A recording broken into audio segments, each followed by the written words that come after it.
আসসালামু আলাইকুম বন্ধুরা, আমাদের এই সুন্দর প্রাকৃতিক পরিবেশে আপনাদের সবাইকে স্বাগতম। আজ আমি দাঁড়িয়ে আছি একটি সুন্দর অসাধারণ গাছের সামনে। দেখতেই পারছেন বন্ধুরা, এই গাছটি লাল লাল ফুলে ভরে গেছে। এই গাছটির নাম শিমুল গাছ। শিমুল গাছ সাধারণত বসন্তকালে ফুলে ভরে ওঠে। যখন চারপাশের অনেক গাছ এখনো নতুন পাতার অপেক্ষায় থাকে, তখন শিমুল গাছ তার লাল ফুল দিয়ে প্রকৃতিকে সাজিয়ে তোলে।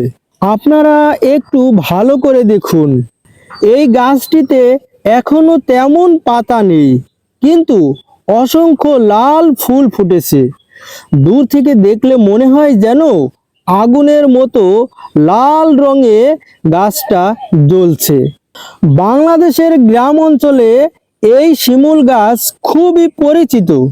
রাস্তার পাশে, মাঠের ধারে বা গ্রামের পরিবেশে প্রায়ই এই গাছ দেখা যায়।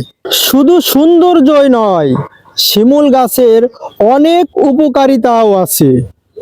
এই গাছের তুলের মতো নরম অংশ আগে বালিশ ও গদি বানাতে ব্যবহার করা হতো।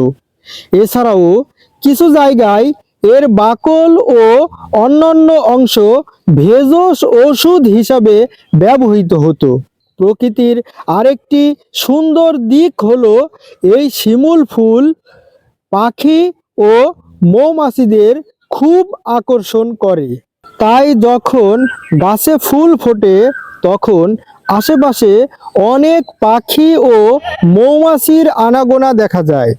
বন্ধুরা, আমাদের গ্রামের এই ধরনের গাছগুলো শুধু সৌন্দর্যই বাড়ায় না, বরং পরিবেশের ভারসাম্য রক্ষা করতে গুরুত্বপূর্ণ ভূমিকা রাখে।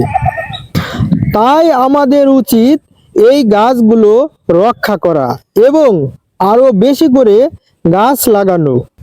আপনাদের যদি আজকের এই ভিডিওটি ভালো লাগে, তাহলে অবশ্যই ভিডিওতে একটি লাইক দিবেন।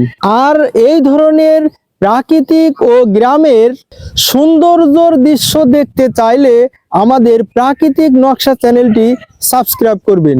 সবাই ভালো থাকবেন। আল্লাহ হাফেজ।